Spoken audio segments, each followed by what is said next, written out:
नमस्ते भाइ बहिनीहरू। आज हामी दिएको रिडक्स रिएक्सनलाई चाहिँ आयन इलेक्ट्रोन मेथडबाट ब्यालेन्स चाहिँ गर्नेछौँ।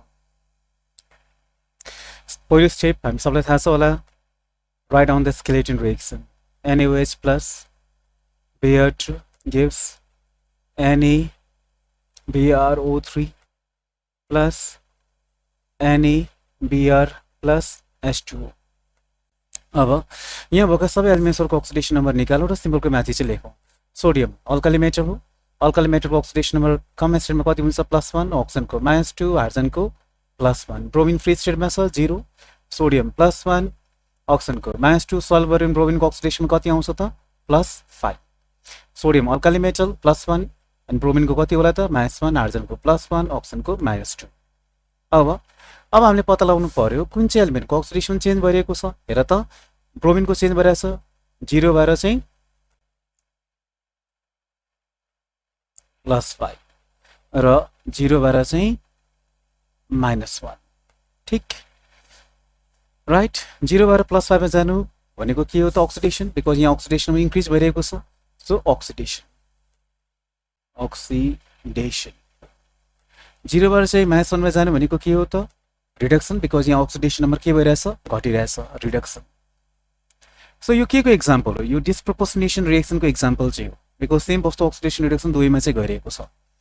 अब यसलाई हामीले चाहिँ स्प्लिट गर्नु पर्यो। स्प्लिट गर्दाखेरि पहिला के ब्यालेन्स गर्ने? Balancing oxidation half, oxidation half. अब अक्सिडेसन हाफ हेरौँ त के रहेछ त? लेफ्ट ह्यान्ड साइडमा ब्रोमिन फ्री स्टेटमा छ, फ्री स्टेट जस्ताको त्यस्तै लेख्ने। अब प्रोडक्सनमा हेर त, अब यहाँ हामीले चाहिँ यो अक्सिडेसन हाफमा कुन चाहिँ एलिमेन्टको अक्सिडेसन नम्बर चेन्ज भइरहेको छ त? ब्रोमिनको। सो यो कम्पाउन्डबाट हामीले के गर्नु पर्यो? ब्रोमिन भएको रेडिकल चाहिँ झिक्नु पर्यो। ओके, ब्रोमिन भएको रेडिकल झिक्नु पर्यो। अब NaBrO3 लाई चाहिँ ब्रेकडाउन गर्यो भने, आयनाइज गर्यो भने हैन कस्तो रेडिकल्सहरू बन्छन् त? Na प्लस र BrO3 माइनस। यसलाई हामीले रेडिकल्स स्टडी गर्नु पर्यो है। यसलाई हामीले रेडिकल्स स्टडी गरेको हुनु पर्यो, बिकज दिएको वस्तुलाई चाहिँ कस्ता रेडिकल्सहरुमा ब्रेक गर्न सकिन्छ यो जानकारीको लागि त रेडिकल्स स्टडी गरेको हुनु पर्यो नि त। ल भन त यहाँ ब्रोमिन भएको रेडिकल कुन चाहिँ हो त? BrO3 minus, BrO3 minus. अब यसलाई हामीले चाहिँ ब्यालेन्स गर्नु पर्यो। पहिलो स्टेप के हो त? Balance all the elements except oxygen and hydrogen. Oxygen hydrogen बाहेक यहाँ ब्यालेन्स गर्नलाई के छ त? Bromine. So balancing bromine. So Br2 BrO3 minus. Left साइडमा कतिवटा ब्रोमिन? दुईटा, राइट ह्यान्ड साइडमा कतिवटा ब्रोमिन? एउटा। सो के गर्ने त? ब्रोमिन ब्यालेन्स गर्न यहाँ के थप्नु पर्यो त? 2 थप्नु पर्यो। अब के ब्यालेन्स गर्ने हो? Next step balancing oxygen. हेर त, Br2 लेफ्ट साइडमा कतिवटा अक्सिजन छ? छैन। राइट ह्यान्ड साइडमा कतिवटा अक्सिजन छ? 2 3 6। So there is shortage of 6 oxygen atoms on the left hand side, on the right hand side. र यो सर्टेज पूरा गर्नलाई हामीले 6 वटा के थप्नु पर्यो त? वाटर मोलिक्युल चाहिँ थप्नु पर्यो। यो स्टेप त हामी सबलाई थाहा छ है। जुन चाहिँ साइडमा अक्सिजन कम छ, जति संख्याले अक्सिजन कम छ त्यति बेला के थप्दिने? वाटर चाहिँ थप्दिने। अब के ब्यालेन्स गर्ने हो त? लास्ट अब के ब्यालेन्स गर्ने हो? Hydrogen. Balancing hydrogen. So Br2 plus 6 H2O give 2 BrO3 minus. Left hand साइडमा कतिवटा हाइड्रोजन छ? 12। प्रोडक्ट साइडमा कतिवटा हाइड्रोजन छ? छैन। So there shortage of 12 hydrogen atoms on the product side. यो सर्टेज पूरा गर्नलाई के थप्दिने? 12H plus. ब्यालेन्स भयो। लास्टमा के ब्यालेन्स गर्ने हो त? चार्ज। Balancing charge.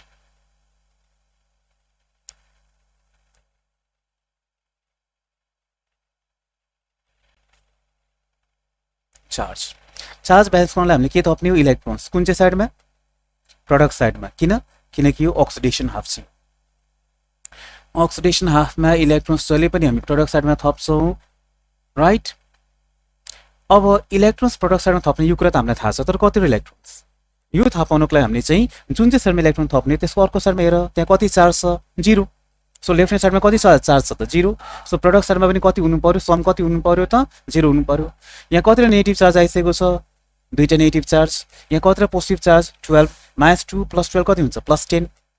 हैन। +10 लाई न्युट्रलाइज गर्नु छ भने कति नेगेटिभ चार्ज थप्ने त 10 र नेगेटिभ चार्ज थप्ने। ओके हैन। हेर यसलाई यसरी बुझौँ, कन्फ्युजन छ भने हेरौँ। लेफ्ट ह्यान्ड साइडमा कति छ त 0, ब्रोमिनमा 0, वाटरमा पनि 0 0। अब BrO3 माइनसमा कति छ त -2, एउटा हाइड्रोजनमा +1, बाह्रमा कति हुन्छ +12।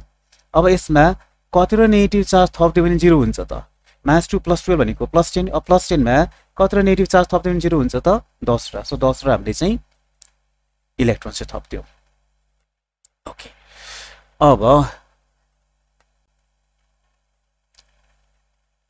अब केलाई ब्यालेन्स गर्ने हो त reduction half, balancing reduction half. अब रिडक्सन हाफ चाहिँ हेरौँ। अब लेफ्ट साइडमा के छ ब्रोमिन, ब्रोमिन फ्री स्टेटमा छ, सो जस्ताको त्यसले प्रोडक्सनमा हेर त। अब यहाँ के गर्ने त ब्रोमिन भएको रेडिकल झिक्ने हो। अब NaBrलाई सोडियम ब्रोमाइडलाई ब्रेक गर्यो भने आयनाइज गर्यो भने कस्ता रेडिकल्स उत्पादन हुन्छ त Na+Br-। सो यहाँ ब्रोमिन भएको रेडिकल कुन चाहिँ हो त Br-। अब यसलाई ब्यालेन्स गरौँ। पहिलो स्टेप के हो त balance all the elements except oxygen and hydrogen. Oxygen hydrogen बाहेक यहाँ के छ bromine, so balancing bromine. So Br2 Br- यता 2 थप्ने ब्यालेन्स भयो। त्यसपछि नेक्स्ट स्टेप हो ब्यालेन्स अक्सिजन। फर्चुनेटली यहाँ अक्सिजन ब्यालेन्स गर्नलाई छैन। त्यसै ब्यालेन्सिङ हाइड्रोजन, फर्चुनेटली यहाँ हाइड्रोजन पनि छैन। सो लास्टमा के ब्यालेन्स गर्ने हो त charge, balancing charge. So charge balance गर्नलाई इलेक्ट्रोन्स कुन चाहिँ साइडमा थप्ने त रिएक्टेन्ट साइडमा, बिकज यो रिडक्सन हाफ हो। रिडक्सन हाफ भनेको के हो त रिडक्सन भनेको गेन अफ इलेक्ट्रोन्स। अब हेर त जुन चाहिँ साइडमा इलेक्ट्रोन थप्ने हो त्यसको अर्को साइडमा हेर कति चार्ज छ, अर्को साइडमा यानी कि प्रोडक्ट साइडमा दुईटा नेगेटिभ चार्ज छ। सो यहाँ पनि के हुनु पर्यो दुईटा नेगेटिभ चार्ज हुनु पर्यो, 2 ब्यालेन्स्ड, 2 ब्यालेन्स्ड। इक्वेसन 2 भयो। अब के गर्ने, अब गेन एन्ड लस अफ इलेक्ट्रोन्सलाई इक्वेट चाहिँ गरिदिने। हेर त अक्सिडेसन हाफमा कति इलेक्ट्रोन गेन लस भइरहेको छ 10 र रिडक्सन हाफमा कति इलेक्ट्रोन गेन भइरहेको छ 2टा। यसलाई इक्वेट गर्नलाई के गर्नु पर्यो सुटेबल इन्टिजरले मल्टिप्लाई गर्नु पर्यो। So multiplying equation 2 by 5 and then adding it to equation 1. So यसलाई यो इक्वेसन 2 लाई 5 ले मल्टिप्लाई गरौँ र इक्वेसन 1 मा जोडौँ। पहिले मैले इक्वेसन 1 चाहिँ लेखेँ, Br2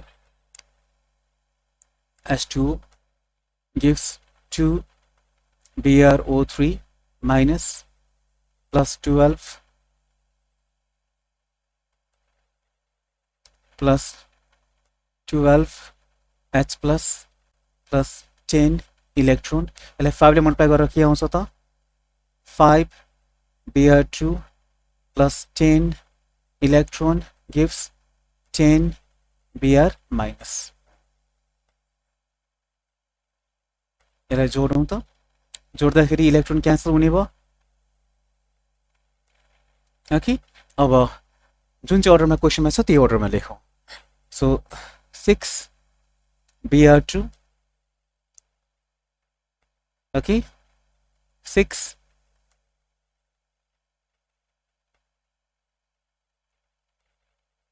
H2O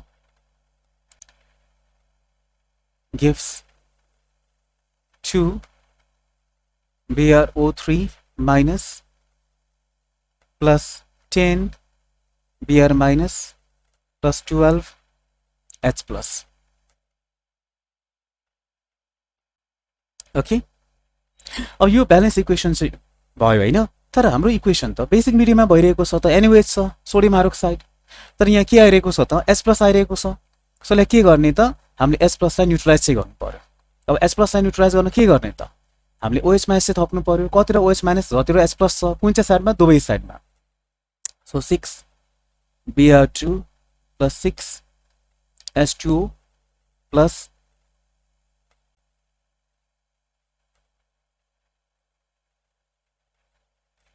plus 12 OH minus 2 BrO3 minus plus 10 Br minus plus 12 H plus plus 12 OH minus. So हामीले के गरेका छौं दुवै साइडमा हामीले चाहिँ 12 OH minus हामीले चाहिँ थप्दिएका छौं ताकि हामी चाहिँ H plus लाई न्युट्रलाइज गर्न सकौं. अब के गर्ने हो त अब H plus र OH लाई कम्बाइन गरेर वाटर बनाउने. So 6 Br2 plus 6 H2O plus 12 OH minus 2 BrO3 minus plus 10 Br minus plus 12 H2O.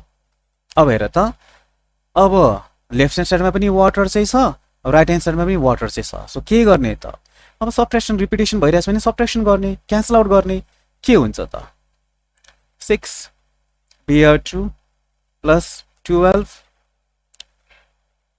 OH minus gives 2 BrO3 minus plus 10 Br minus यहाँ 12 छ यता 6 छ 12 मा 6 कति हुन्छ त 6H2O. So this is the balanced equation. के दुवै साइडमा अब चेक गर्नको लागि कि यो इक्वेसन ब्यालेन्स छ कि छैन दुवै साइडमा चार्ज हेरौँ त. लेफ्ट साइडमा कति चार्ज छ 12 नेगेटिभ चार्ज. राइट साइडमा हेर त यहाँ चाहिँ दुईटा नेगेटिभ चार्ज यहाँ 10 नेगेटिभ चार्ज टोटल कति भयो त 12 negative charge. So this is the balanced equation.